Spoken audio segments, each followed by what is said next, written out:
السلام علیکم ورحمۃ اللہ وبرکاتہ۔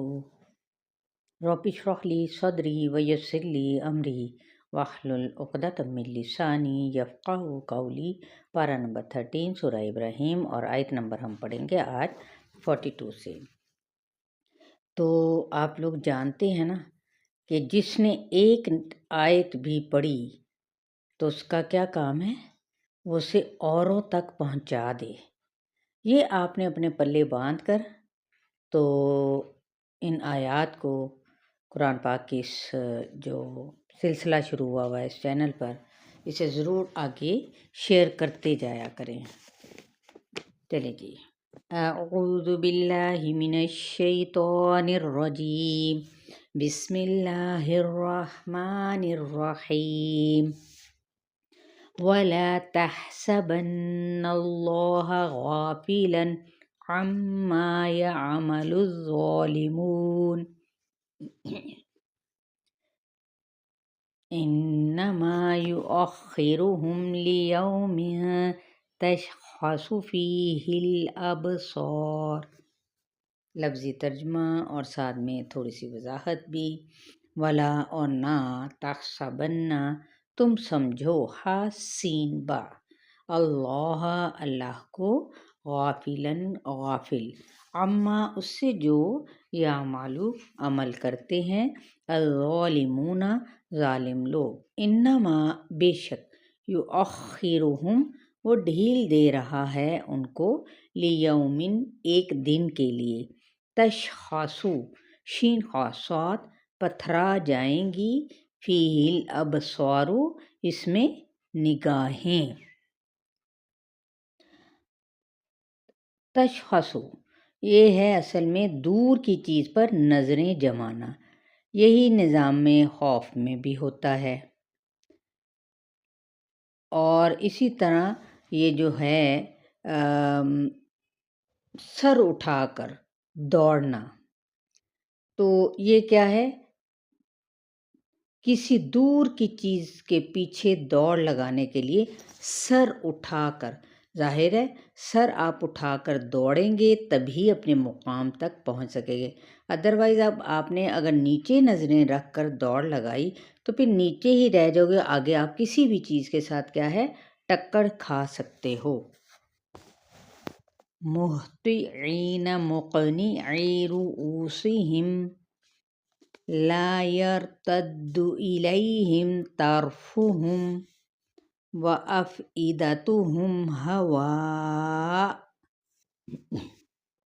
مہطعین ہاتعین تیزی سے دوڑنے والے ہوں گے، مقنعی قاف نون عین اوپر کو سر اٹھانے والے، رؤوسہم را حمزہ سین اپنے سروں کو، لا یرتد را دال دال نہیں لوٹے گی، الیہم ان کی طرف، طرفہم طرفا ان کی نگاہ، وافئدتہم اور ان کے دل، ہواء خالی ہوں گے، اڑتے ہوئے ہوں گے، یعنی پتلیاں آنکھوں کی کھلی ہوں گی، دل کی رفتار ہوا کی مانند ہوگی جو کسی کے قابو میں نہ آئے گی۔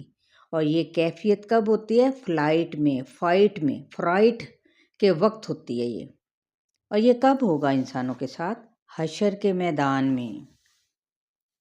وَأَنذِرِ النَّاسَ يَوْمَ يَأْتِيهِمُ الْعَذَابُ فَيَقُولُ الَّذِينَ ظَلَمُوا رَبَّنَا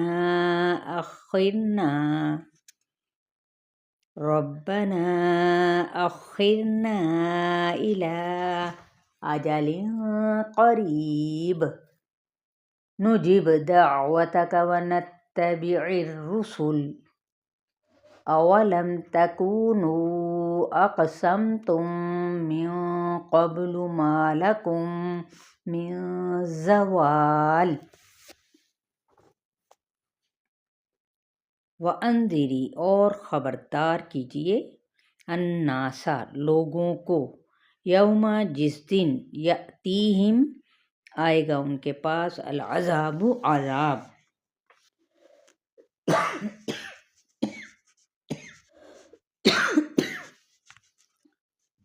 وَيَقُولُ تو کہیں گے الذین وہ لوگ ظلموا جنہوں نے ظلم کیا، ربنا اے ہمارے رب، اخرنا مہلت دے ہم کو، الی اجل ایک مدت تک، قریب کی، نجیب ہم جواب دیں گے، دعوتک تیری پکار کا، ونتبع اور ہم پیروی کریں،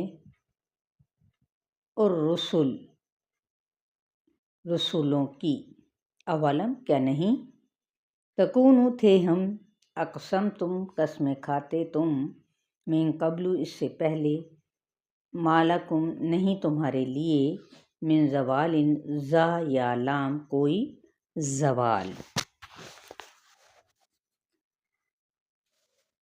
خوف کی حالت میں کہیں گے کہ جو تو نے کہا اور تیرے رسولوں نے ہم سب کچھ کریں گے۔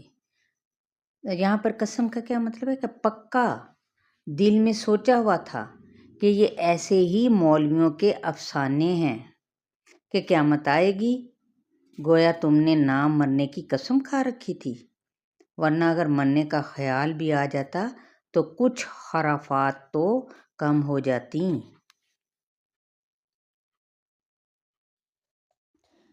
وَسَكَنْتُمْ فِي مَسَاكِنِ الَّذِينَ ظَلَمُوا أَنفُسَهُمْ وَتَبَيَّنَ لَكُمْ كَيْفَ فَعَلْنَا بِهِمْ وَضَرَبْنَا لَكُمُ الْأَمْثَالَ۔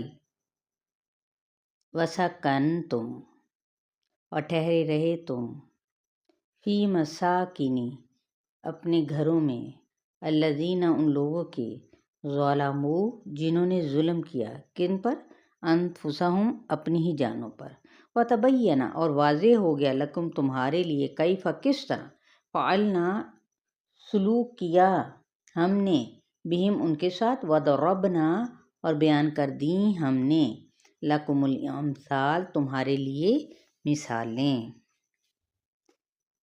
تم دیکھتے بھی رہے کہ بہت سے غلط کار رہ چکے ہیں اور تم پر واضح بھی ہو چکا تھا اور ان کا انجام بھی تمہارے سامنے تھا، لیکن تم پھر بھی باز نہ آئے۔